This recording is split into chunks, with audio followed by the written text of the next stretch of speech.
welcome to our evening event. Just a huge hello to everybody who's joining us for tonight's session. We've got a fabulous speaker for you tonight, and lots of resources to share with you and lots of updates to tell everybody about. So I'm not going to talk very much, but I have got some housekeeping that I normally do at the beginning of our sessions. So first up, if you look at the controls at the bottom of your window, you'll see one of them is a chat icon. In that box, if you click on it, what will appear on the screen is a chat function for you to just introduce yourself to everybody, say hi, perhaps tell us where you are. There are some fabulous members of our Bowel Cancer UK staff team in the chat as well, prompting, and they'll be just popping in and out throughout the session. So all the comments that you put in the chat box are visible to everybody who's here tonight, but they don't show on the recording, so no worries on that front. You can also, if you want to send a private message just to the Bowel Cancer UK staff team, you can select that on the drop-down menu. One of the other controls along the bottom on my screen, I'm not sure where it is on yours, is the Q&A function.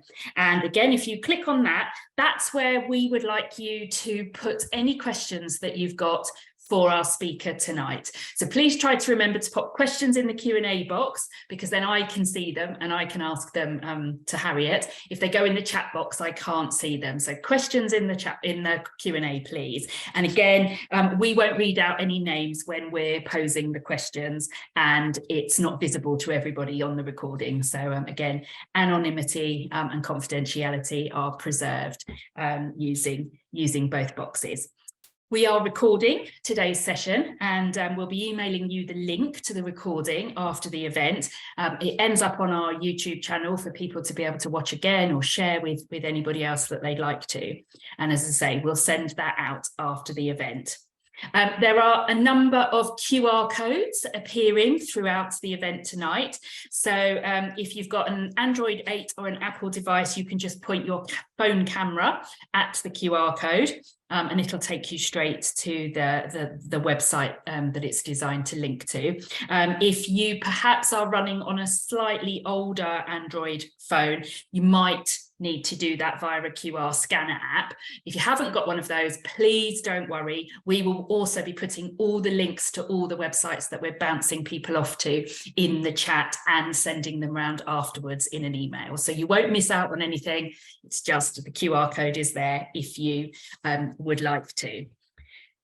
There is also an evaluation form. Those of you who've joined us for our events previously will know that our evaluation is so important to us. It really helps us understand what we can improve on, how we can make sure that we're bringing these events to you and making them as good as they possibly can be. And also the feedback that you give us helps us secure the funding to be able to put on events like this.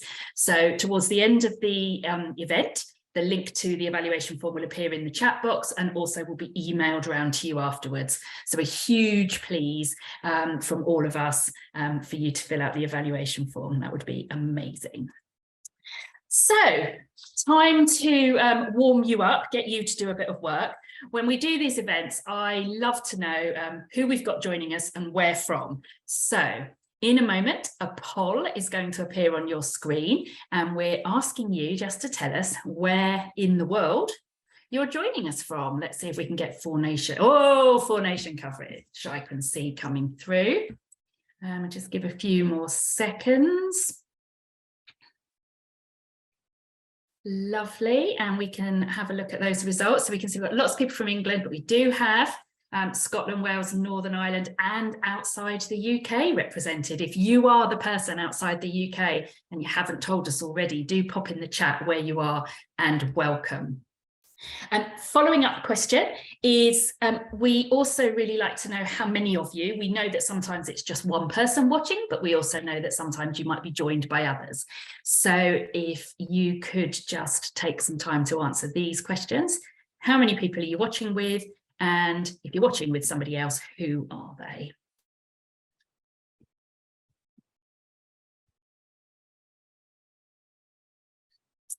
Okay, and let's have a look at those results. So we can see we've got lots of solo travellers tonight, and a couple of people with a +1, no 3s or 4s. And it looks like the people who do have somebody with them have a partner with them. So huge welcome to all of you who have joined us tonight. There we go. I can see Marissa, our outside the UK, is from Ireland. Well, welcome. So before we get cracking with our speaker, it feels like a really good opportunity to introduce you and to mention our partners at Never Too Young. So we do have a slide for you. So the Never Too Young campaign was something that Bowel Cancer UK launched in 2013, and it was all about campaigning and driving change for younger bowel cancer patients. From that, a patient group was formed in the memory of someone who sadly lost their life to bowel cancer. It's run by younger patients affected by bowel cancer for anyone under the age of 50 affected by the disease. So you can follow the group and find out how you can get involved on Facebook and Instagram by going to our website and searching for Never Too Young. We work really closely with our Never Too Young group, and they offer some amazing resources and social opportunities for younger patients. So a bit of a shout out to them. Okay. There are also going to be lots of resources either mentioned in the course of the session or that we could signpost people onto. And what we would normally do, if you've been to our events before, is we pop them in the chat, the links in the chat. There are so many of them tonight that we don't want you to be distracted by lots of things keep popping up in the chat. So we've pulled all of those links to those other websites and resources into a document. At the end of the session, we're going to put the link to that document in the chat box, and you'll also have it emailed to you. So don't worry if anyone mentions anything in the course of the session and you're worried about sort of hastily scribbling it down. You will get the links plus lots more besides, just to allow you to focus on the session and focus on our speaker. So without further ado, it gives me great pleasure to introduce Harriet Watson, our speaker for this evening. Harriet is a colorectal consultant nurse and clinical endoscopist at Guy's and St Thomas NHS Foundation Trust. Harriet, welcome. Thank you, Catherine. Thank you very much for that lovely introduction, and welcome everybody. Lovely to see you. Thank you, and thank you for asking me to come along today to talk to your bowel cancer audience regarding early age onset colorectal cancer, which, as we all know, just means really younger people with it, because this condition, this disease, was always historically a disease of older people, and we've seen an increase globally in younger people, and I'm going to talk a little bit about that. So it's part of my role and my area of specialist interest, so I'm really privileged to be here today to cover some of this session and to talk to you all. Brilliant. Well, I think you have control of your slides. Yeah, great. So I will hand it over and I will see you on the other side. Thank you. So, as Catherine said, my name is Harriet Watson. I'm a colorectal consultant nurse. I work at Guy's and St Thomas's Hospital in London, and I've been involved in the care of patients with bowel cancer for about 30 years or so now, so a long time, and I've seen lots of changes in the way that bowel cancer presents, the people that are affected by it and how it's treated. But over the years, my role is kind of mainly involved in the diagnosis, referral and diagnosis of people with bowel cancer. So I have a little bit of an agenda today at the beginning, which I'd quite like your help with, and then we're going to talk through what it's like to live with a bowel cancer diagnosis when you're younger. And we're going to talk through some of the issues that you all face, particularly around emotions, relationships, fertility and work and finance, lifestyle type issues. So I'm just going to be a tiny bit indulgent at the beginning. We know that bowel cancer affects younger people more so over the last probably decade or so. We've seen this global rise. We know this is across the world, and there's lots of reasons for that, and we're going to briefly touch on that, but that isn't really the remit for today's talk. There have been other talks about that you'll be able to find in the Bowel Cancer UK website, but we know don't we, these very sort of familiar faces of younger people in the media that raise awareness around bowel cancer, and it's really important the job they do in sharing their stories. And everybody knows of Deborah Bowbabe's story, that's done terrific amount of profile raising and raising awareness of the symptoms that affect younger people, and the lifestyle issues that then affect younger people with bowel cancer. So what I'd like to just briefly talk about is a little bit about this increase and the correlation that we're seeing nationally and internationally with younger people being diagnosed.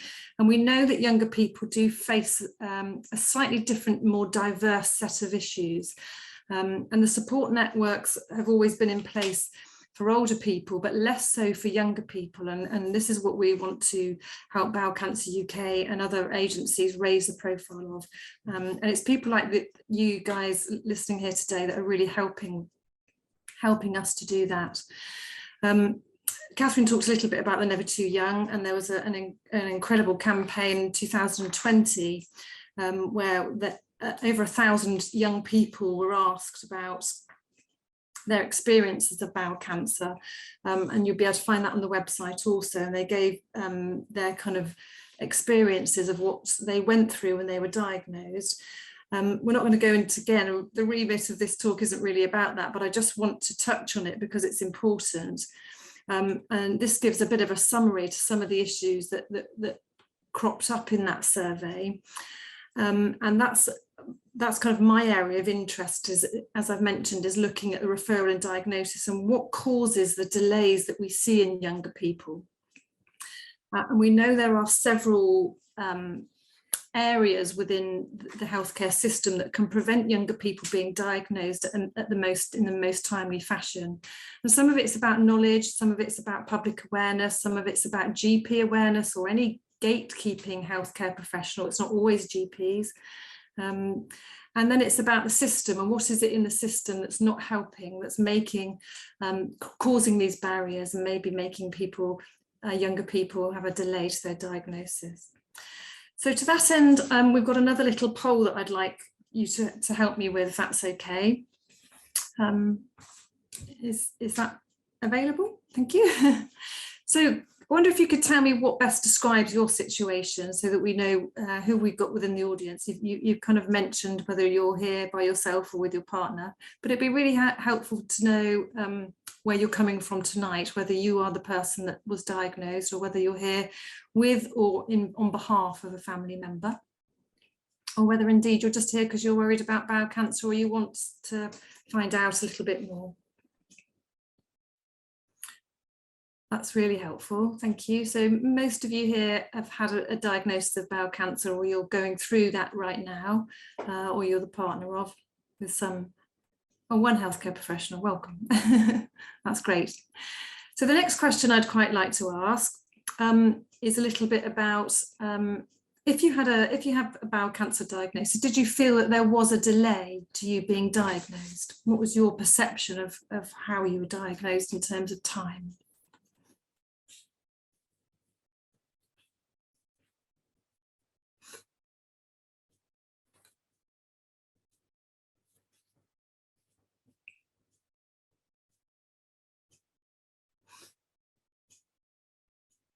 Okay, so a good proportion of you felt that you were hopefully referred and treated in a timely fashion, but some of you felt that there was a delay. And for those that did experience a delay or feel you experienced a delay, what do you think caused that delay? Was it because your own awareness of the symptoms, or your GP you felt didn't refer you, or there were barriers later on, or you're just not sure?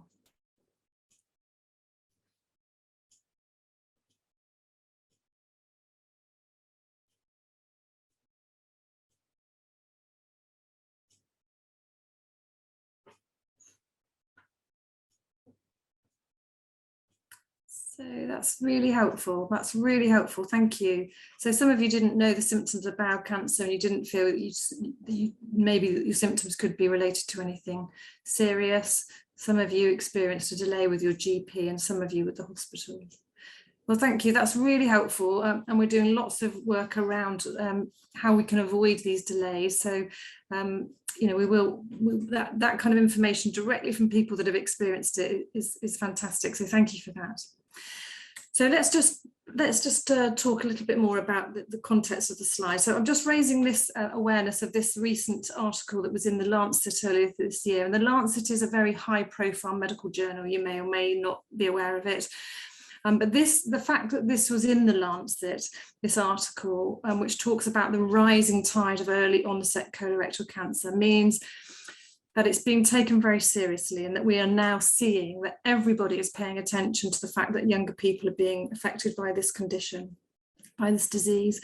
And there's lots of research looking at why this is the case. And we want this to be well known throughout the medical profession, so that when you go to see your GP, it is on their radar and they do start to think about bowel cancer as one of the possibilities of the causes of your symptoms.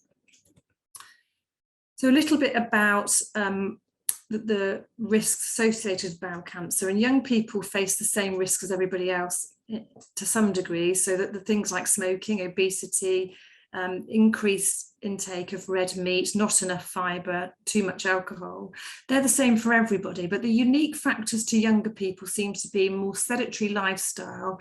We're doing less exercise, particularly maybe related to rectal cancer.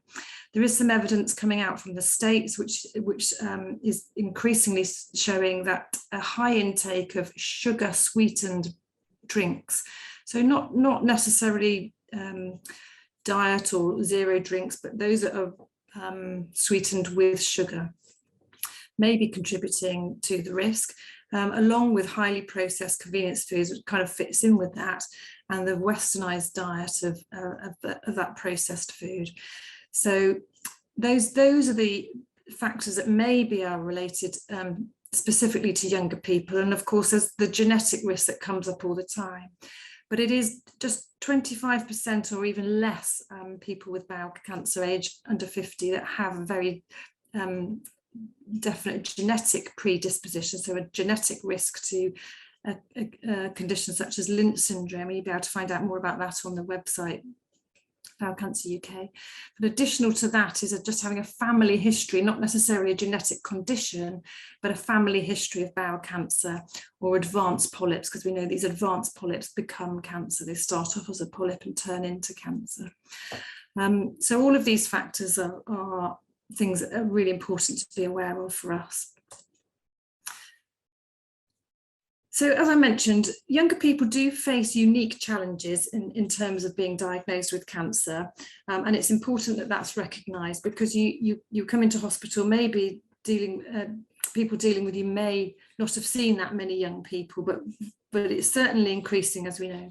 So it's important that the difference in your needs are acknowledged, and we're going to talk through some of these issues today. So particularly around sexuality, fertility and contraception, children, family, the psychological impacts can be very different if you're working, you're trying to juggle a busy family and a mortgage, you've got your career to consider, your lifestyle, your fitness, your body image, all these things that are listed here, and maybe not issues that you would experience if you're in your 70s and 80s and you're diagnosed. So I want you to just have a little think about how did you think of yourself prior to your diagnosis of cancer? How did you define yourself prior to being told that you had this diagnosis? How did you think of yourself in terms of your career and your role in your family and your gender within your community? And all of a sudden you get this cancer diagnosis, and it's very difficult for you to perhaps think, well, where does cancer fit in? This comes along and it's a sort of an uninvited intruder, and it can make you question your sense of self. I don't know how I'm supposed to feel about this. I don't know how I should be feeling. This isn't part of my life plan. We're used to being in control when we're busy working people with a young family, and we're not used to having to deal with these massive curveballs that come our way. And it really can throw you, and it can really be challenging. And I think it's okay to identify that, you know, when this happens to us, we can't always be in control, and we have to sometimes just allow ourselves to go through the flow of the treatment path that we're on. But that feeling of control is important, so we can't let go of it completely, because it helps us to deal with lots of that's coming our way. And so you may feel like you've got this sort of balance of wanting to feel hopeful, wanting to hope for, you know, your successful treatment and a cure for what it is you're going through. You want to live your long, happy, healthy life. You want to feel like, you know, your family, you're going to be there with them all the time, and that, you know, your symptoms will be managed. And then you have this sense of helplessness that kind of links in with that sense of loss of control with this cancer diagnosis. And it can be a very difficult balancing act. And it can make, I think, a lot of people, it makes them feel quite alone, and that's where it's important to know what support is out there and what you can reach out for in terms of support. And we're going to talk a lot about that now. So the emotions and feelings that you're experiencing are all pretty normal. Lots of people that are younger with bowel cancer, and we've talked about, they may have had a delay, and these can leave you feeling with all sorts of emotions, feeling shocked, numb, sad, scared, all these things that we've listed here before on the slides. And most of these feelings will ease in time, but they're really heightened at the time you're going through this, and it can be very, very challenging. And it's important you talk. Obviously that helps, we all know that, but it's not always easy, is it? Feeling that you've got to talk can be difficult. But if you have these sort of difficult feelings that don't go away and it can be very hard to cope with, it is important that you highlight them to somebody. It's important that you acknowledge maybe that you will lose interest in things, and you have trouble sleeping, you have trouble eating, you won't feel like doing the things you normally do. Some people describe a sense of relief if they've been unwell a long time, and particularly if you've had that delayed diagnosis, that feeling of being fobbed off all of a sudden. Yes, I was right all along, I knew something was wrong. But it's important that you try, if you're able to focus your energies on getting better. You know, it can be extremely distracting dealing with that feeling of being fobbed off if you feel that way, but it's an important energy that you've got there, and you want to take it into getting better and feeling like your energy is a positive one. It can be very difficult concentrating and remembering things. You will feel overwhelmed, you will feel stressed and worried, and it's an absolute roller coaster that you're going through. Now, most services, if you're diagnosed with bowel cancer, should be offering you some kind of psychological support or counsellor, and if you haven't had that, then please do ask. Certainly we have an amazing psychologist within our service for bowel cancer patients, and that should be relatively common across the country. I can't speak for Ireland, but hopefully you have similar services. So do reach out and do ask if you feel that's something that you would benefit from. And if there isn't something that your trust can provide, Bowel Cancer UK, certainly there's other areas that we can help with and signpost, and we'll come on to that as Catherine's already mentioned.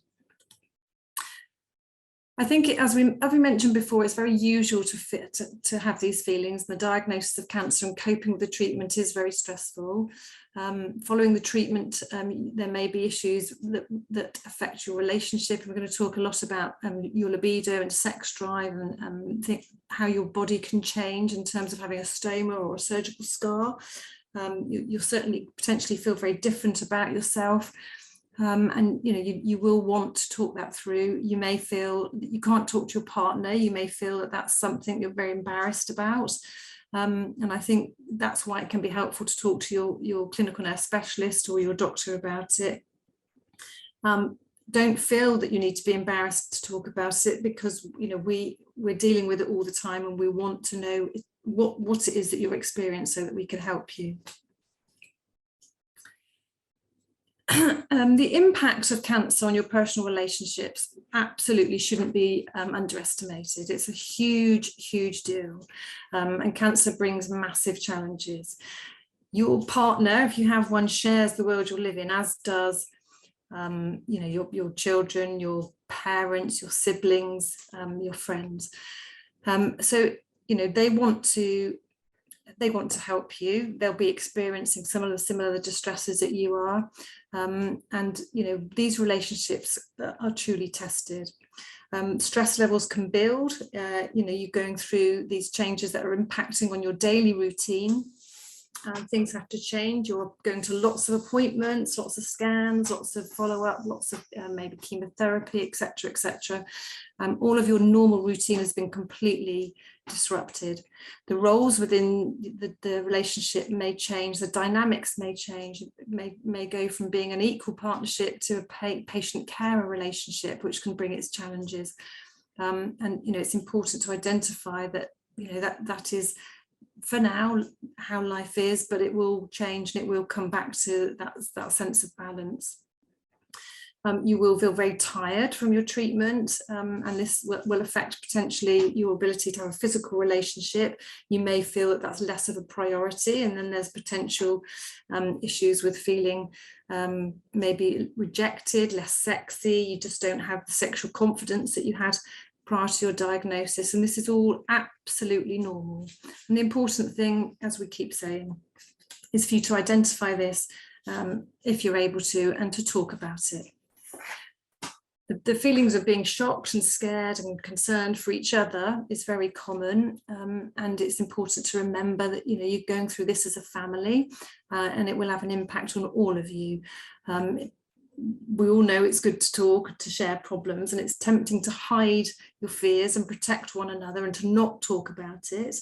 You want to maybe prevent other people being burdened by your anxieties and stresses. But on the flip side of that, being silent and withdrawn can sometimes be misconstrued as you not wanting to talk to your loved ones and your partners. So I think it's absolutely okay to feel like that. But people understand if they're close to you and they love you, then they won't want to see you in pain. So it is all about communication and being as open as you feel you can be. I think it's okay to admit that you can't face talking, and people will understand, and sharing your problems and worries and can sometimes give you back your sense of control. So it is worth just trying to, even if you don't really feel like it sometimes. We talked lots about relationships, and many couples find that going through this together can strengthen their relationship. Sometimes it, as we've mentioned, it puts huge strain on them. We know that people experience a sort of grieving process sometimes for how they were prior to their diagnosis, and why has this happened to me? That's very common. Being aware of some of the potential problems and issues that you're likely to face, again, by speaking to your healthcare team, is enormously helpful. Your friendships, so outside of your family, can sometimes feel tested. Lots of people aren't sure how to handle the situation. Very good friends might all rally around and be there for you and turn up with their casserole kind of thing. Be well-meaning and you just don't want to see them. People will understand, but it is, all of these things happen, and they're all pretty normal. It's just knowing who you can talk to and when. I think we've probably mentioned most of these things already, but being aware of signs of communication breakdown, trying to have some normal time each day. So watching TV, trying to have a laugh about things. If you're able to find some humor, it really helps. It's very therapeutic sometimes. And it is okay to grieve about your life before you were diagnosed. It sounds pretty heavy, but you do feel, patients describe this a lot as feeling like, again, why me? Why has this happened to me? So even in a really strong relationship, we know that these stresses can test the best of them, and continuing to talk to people close to you makes some of it easier. Some of you may have children. and talking to children can be very difficult when you're diagnosed with cancer. Wanting to protect them is very normal, very natural. But if you don't want to talk to them, they may start to feel a bit frightened because they know that something's going on, but they're not sure what. They might start to feel a bit alone if they're not included, and start to think all sorts of things that maybe aren't actually happening or true. They may start to worry that they've done something to contribute to this. It's important to be as open with them as possible and to make them feel included. Sometimes they'll imagine the worst. They might start to misinterpret or misunderstand what's happening. So it's important, if you're able to include them when you feel you're ready to. There is lots of help and support out there for talking to children, and some of the signposting that we'll give you later will go into that. But there are lots of benefits to talking to children, whether they're younger or teenagers, helping them to share what's going on, make them feel more secure, maybe relay some of the anxieties. It gives them permission to get involved. It demonstrates some trust. And gives them permission to ask questions, and generally can make them feel a bit closer to you and you to them. And it probably helps them cope with situation later in life. It helps them develop a little bit of emotional intelligence having to deal with something like this. Nobody wants their children to have to deal with this, but certainly if they're going to, that they might as well help equip them with some life skills whilst they're learning. So the important points to explaining to children is, you can't catch cancer. Lots of younger children sometimes we hear that about from parents, that their children are worried about that.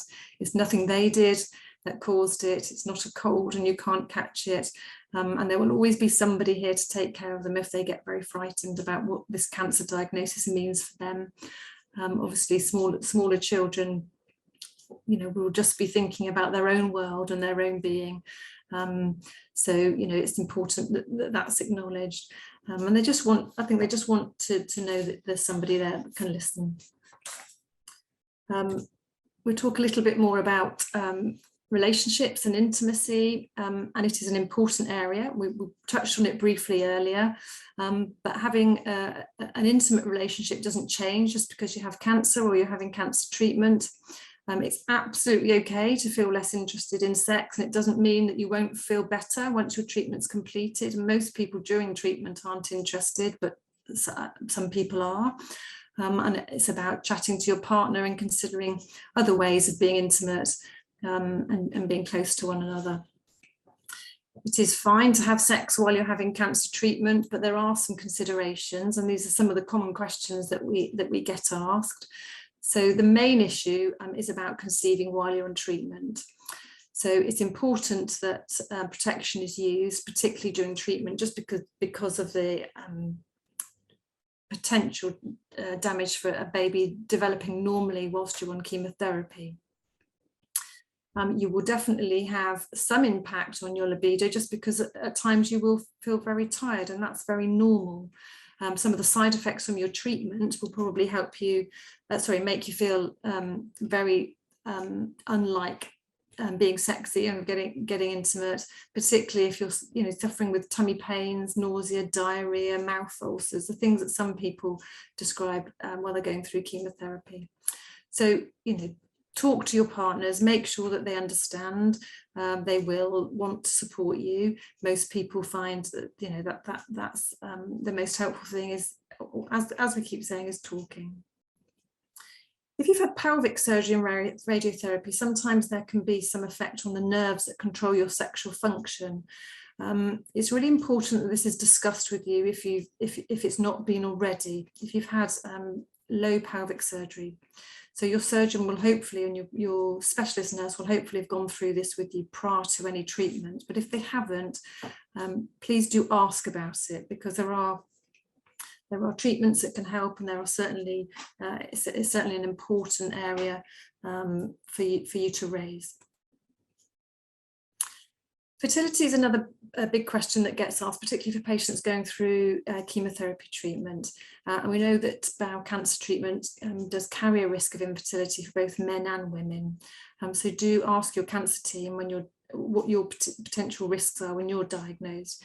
And as we mentioned here, even if you're not ready to have a child right now and you want that option in the future, it's important that that's discussed before any chemotherapy treatment. Sometimes you're on this kind of railroad to treatment because of the timing. Some of the because we want to treat your cancer quickly, but also just some of the targets that we have to meet in the NHS means that you're very quickly sometimes progressing through, and that sometimes can feel like you don't always have time to make some of these important decisions.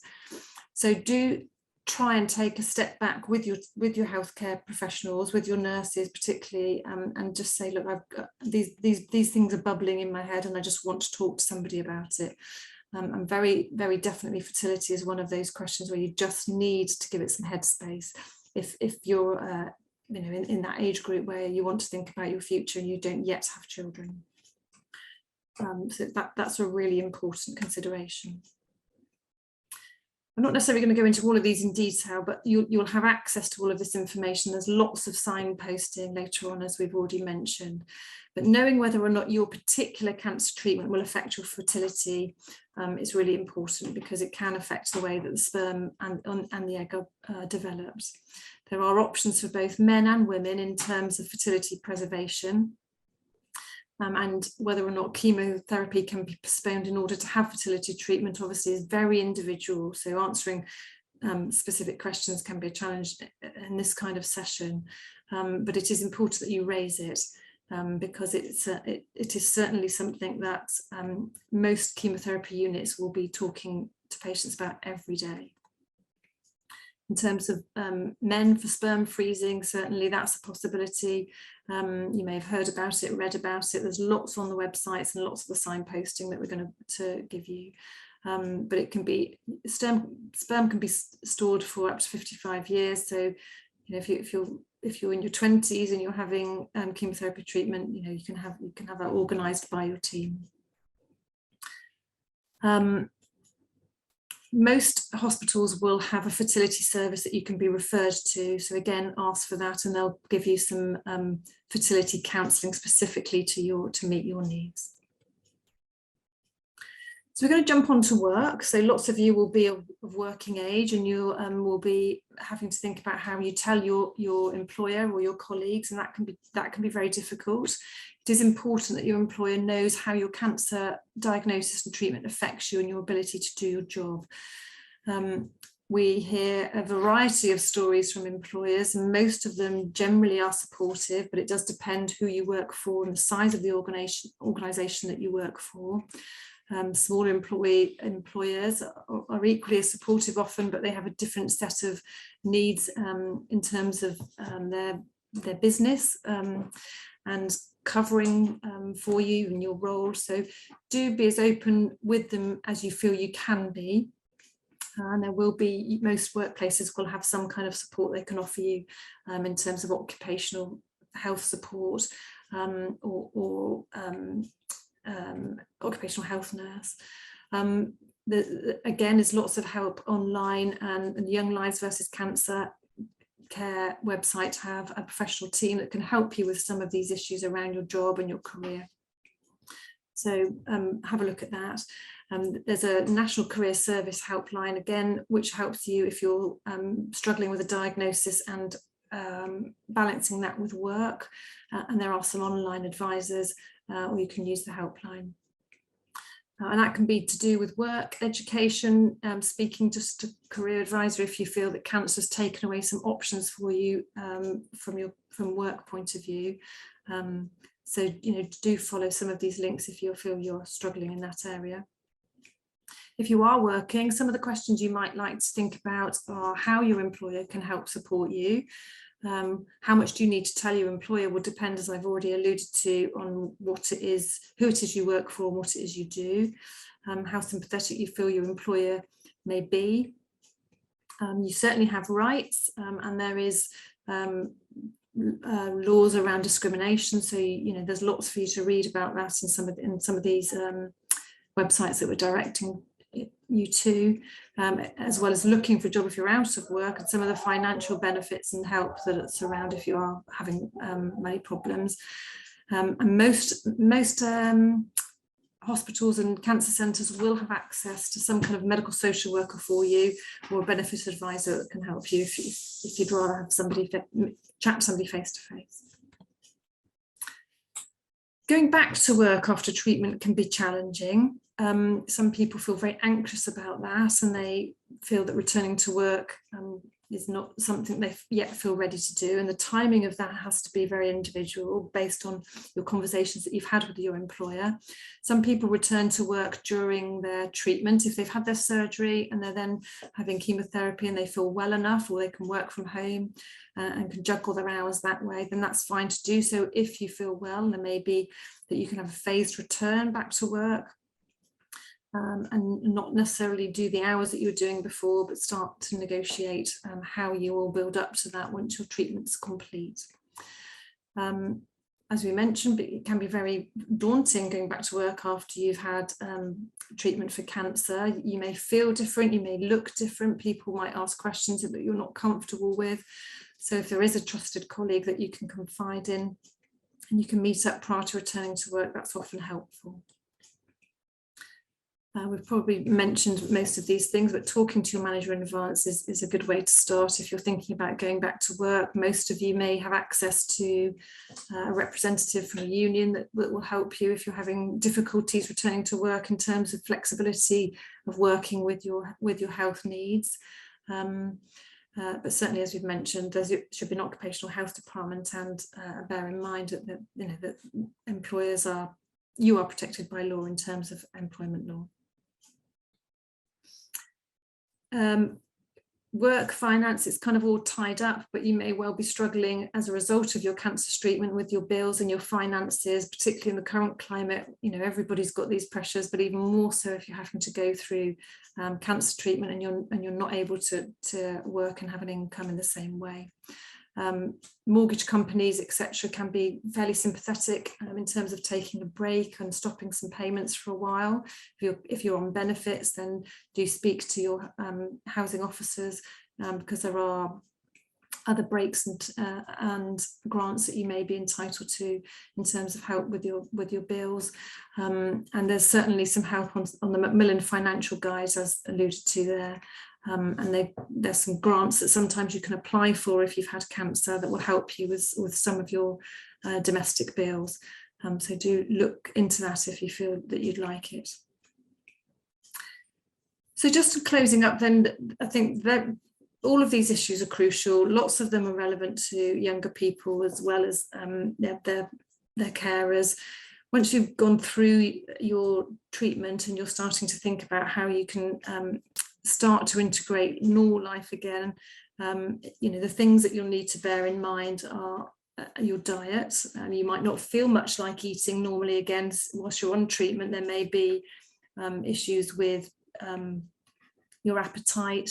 You may still be getting some nausea. You may just not feel like if your stoma's causing trouble, if you've got a stoma that you've had to experiment with different foods, and all of that is normal, and you hopefully have access to a stoma nurse that can help you with some of that advice. Exercise, you may be coping with cancer-related fatigue, which is very common even once you've completed your treatment. We know that's a real issue for patients that have gone through bowel cancer treatment. So, finding an exercise regime that works for you, that doesn't exhaust you, but keeps you active and keeps you motivated to maintain some level of fitness is really important. Looking after your mental health, we know, is absolutely crucial, and finding some ways that help you to relax. With hobbies and friends and family, being able to do things that you enjoy really helps, to rehabilitate you back into some kind of normality. These things sound like common sense, but actually when you're going through all of this, you forget about the important things for you as an individual. You're constantly thinking about your cancer and your treatment and the people around you. So bear in mind, take a sort of mental note about what it is you're doing to relax, what it is you're doing that you really enjoy, what it is that you're doing to help help yourself around your friends and family to live a full life, and make time for that. So we've talked lots about signposting during this session. Some of this will be sent through, as Catherine said earlier, but there are lots of ways that you can find support. And one of the other things that some patients find quite useful is blogging. You probably all know somebody that blogs, and Deborah James used to do it a lot. One of the things that other people find helpful is getting involved. So if you're kind of through your treatment and you feel like you want to contribute to raising awareness of bowel cancer, exactly as you helped me at the beginning of this session, some people like to get involved in what we call a PPI, where you can help contribute to research. And there's huge amounts of research opportunities for younger people because of this increase that we're seeing, and the heightened agenda around people being diagnosed with bowel cancer under 50. So if that's something you're interested with, Bowel Cancer UK can help you with that. So that's pretty much it, really. These are the other areas for support and resources, and as Catherine said, there's a sheet coming out to you with other links. So thanks for listening, and if there's any questions, we can go through them now. Harriet, thank you. Lots of information there, and as I'm sure you won't be surprised to hear, it's generated lots and lots of questions. So I'm just going to plunge in, if that's okay, and fire them at you. We've had quite a few questions around energy and where to focus energy. So questions around, I keep being told focus your energy on getting better, but what does that actually mean when your energy is going on looking after your children and working and relationships and, all the rest of it? What does it actually look like? There's so much to consider, isn't there? It's so difficult, and it's so difficult to give yourself that time when you're going through this. And I think that the most important thing is about getting through. It does depend where you are in your path, in your journey. We don't like that word much, do we? But that whole where you are in terms of your treatment depends where and how you focus your energy. And I think if you're in the midst of treatment, you just can't think about anything else other than getting through your chemotherapy or getting through your recovering from your surgery. And I think you have to focus your energy at those points on just feeling strong each day. The people around you will help you and support you when you need them at the times when you just don't have the energy to do the things like look after them. But if you're a busy mum of 2 normally, or 3 or 4 even, you can't just drop everything. You've got these little ones to look after. And I think the signposting that we're talking about today is really important to reach out for help and to know that it's there, and use that energy to pull in others, because that's what all of these people are here to do, to help you. But it's a very, very challenging time. Focusing your energy and being told to do that is sometimes is the last thing you want to hear, isn't it? Yeah, I can completely imagine.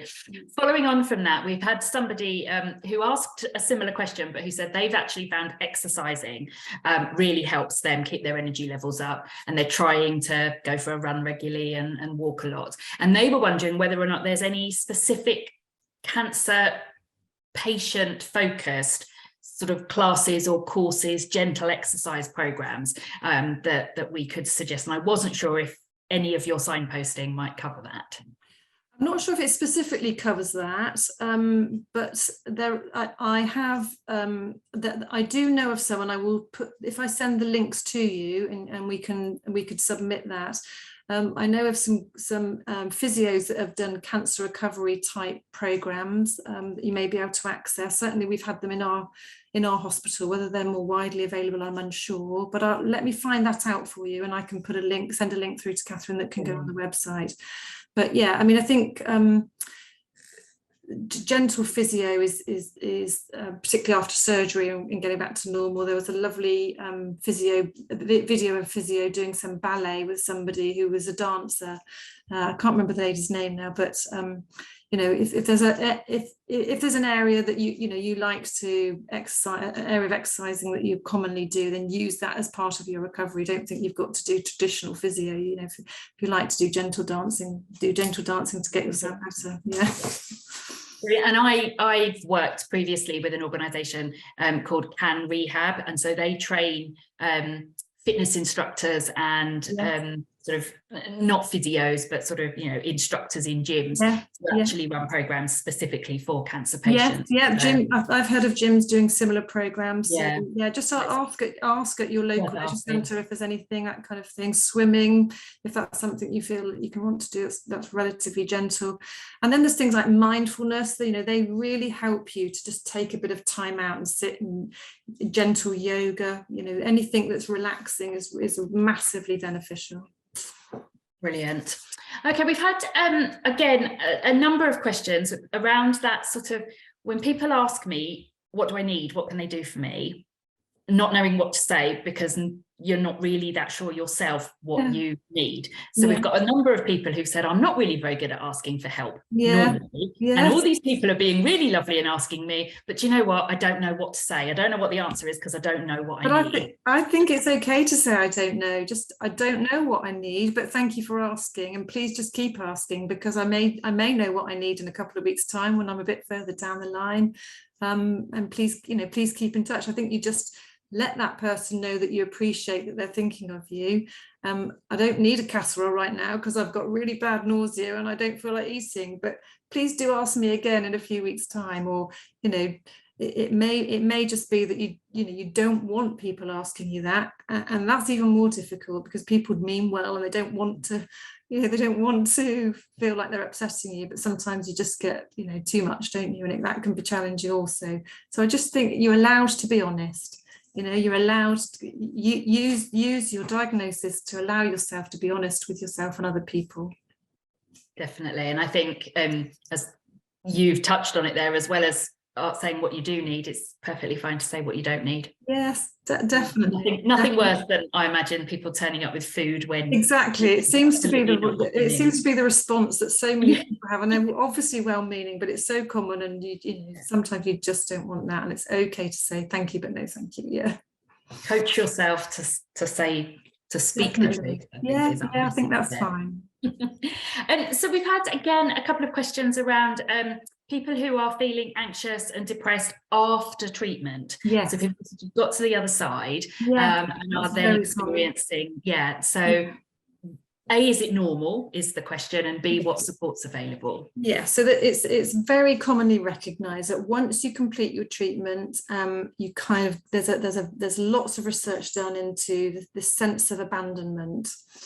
So you finish, you have very intense input from healthcare professionals, maybe for up to a year, while you're going through your surgery, you're going through your treatment, and all of a sudden it stops, and you're on maybe surveillance, and you're on follow-up, and you're having survivorship support, but you're not getting that intense relationship with the healthcare team that you've had. And many people, then that's when the anxiety and the depression hits.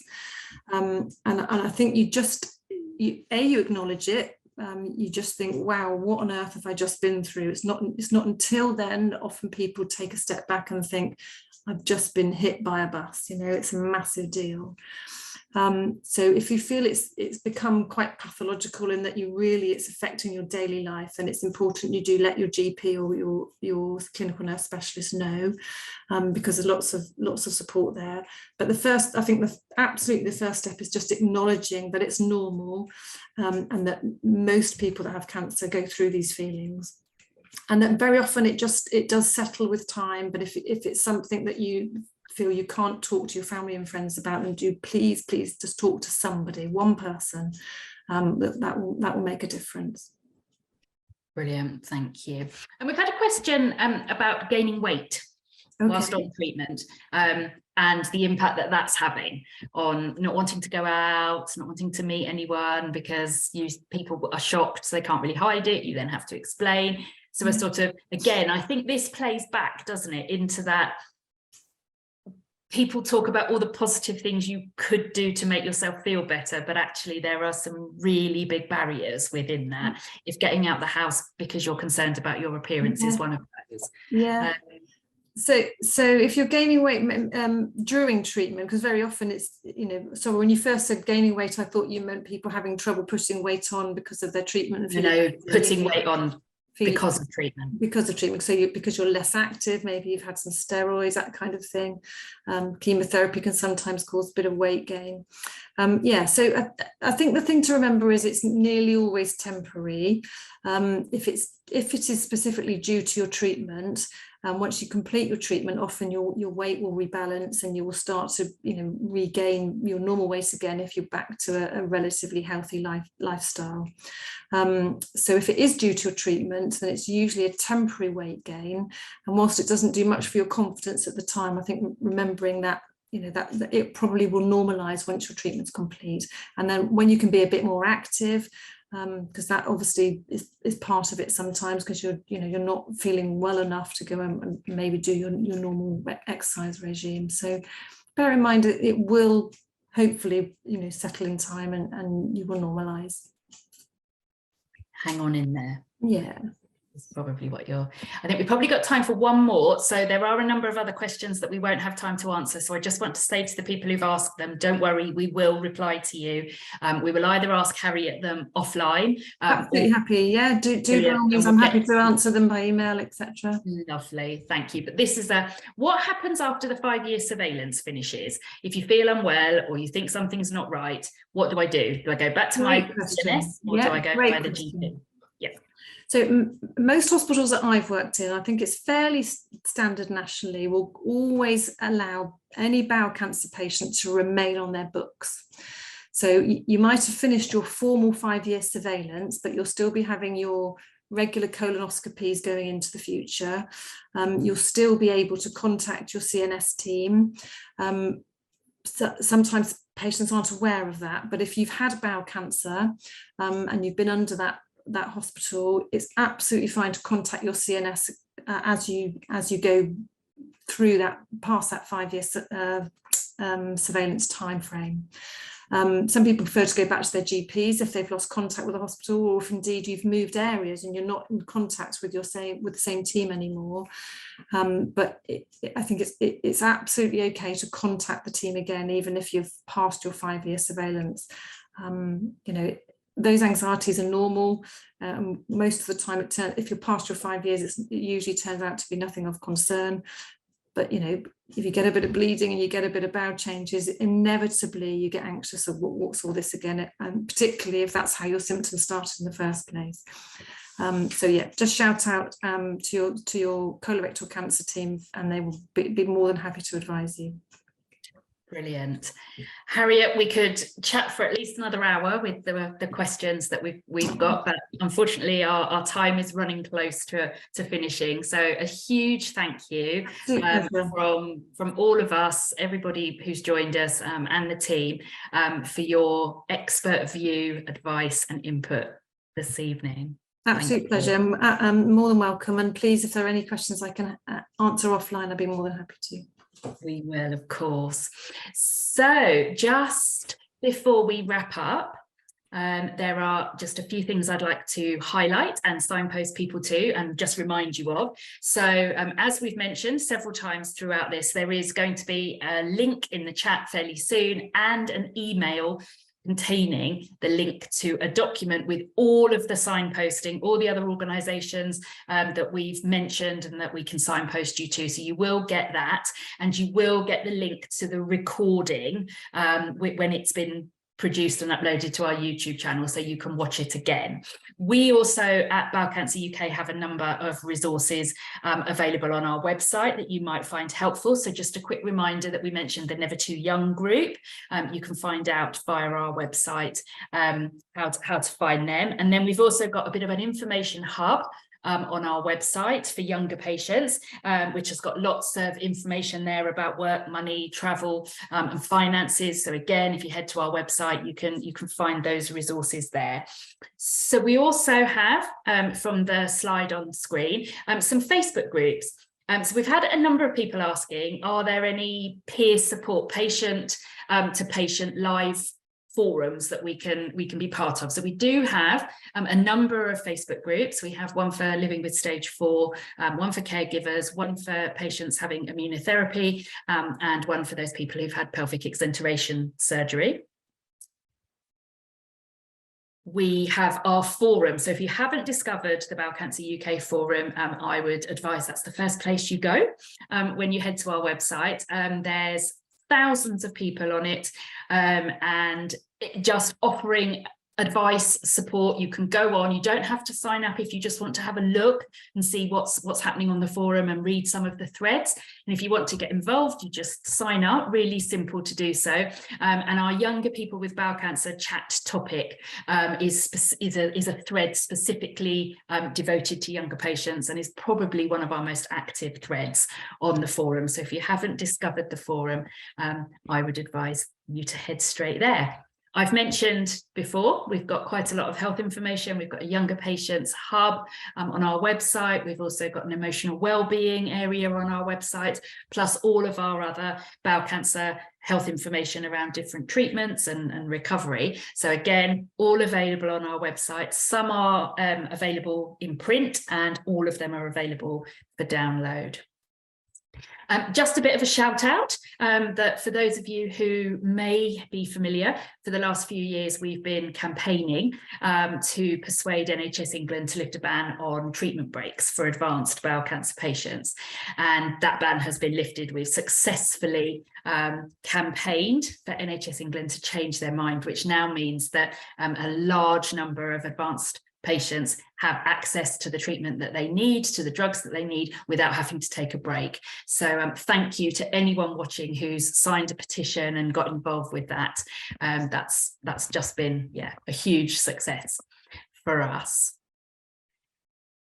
We are currently asking what people think of our health information. So if you do head over to our website, you'll probably get one of those fairly annoying, this one isn't annoying, I promise, pop-ups that just asks you a few questions about our health information, or you can scan the QR code there. We would love to hear what you think, because we're always trying to make sure that our information delivers what you need the way that you need it. So be brilliant to hear your thoughts on that. If you live in Wales, we have a specific range of activities in Wales for patients. So again, if you head to our website, you can search for Bowel Cancer UK, our work in Wales, and that'll take you to the specific activities that we offer across the border. For those of you who are fans of facial furniture and able to grow a beard, our annual fundraiser, Decembeard, is nearly upon us. It does what it says on the tin. Basically, people sponsor you to grow a beard throughout December. So if you're interested in doing that, head on over to the website and search for Decembeard. And of course, we have our Christmas appeal. This year's Christmas appeal is Early Diagnosis Saves Lives, and it launches next Tuesday. The appeal is part of the Big Give Christmas campaign, which means that all donations made between a certain period of time will be doubled. And of course, that's just vital for us to raise that money to put towards research and our work supporting patients and our work driving change across the bowel cancer pathway to reduce the number of late-stage diagnoses. Our Christmas shop is open, so if you want to buy Christmas cards, tree decorations like the beautiful one there, clothing, hats, all sorts of things, head on over to the website and do a little spot of shopping. And that's it. So, and I'm only 3 minutes over, so I hope you forgive me. Thank you so much, everyone, for joining us tonight. For those of you who are heading back to watch the football, enjoy. For those of you who are heading, I don't know, bath time, bedtime, cooking, feet up, just have a lovely evening. And this is the last of our patient education events for the year. So it pains me to be the one to mention the C word, but I'm not going to see you again before Christmas is upon us. So take care, and wishing everyone a really happy Christmas from everyone here at Bowel Cancer UK.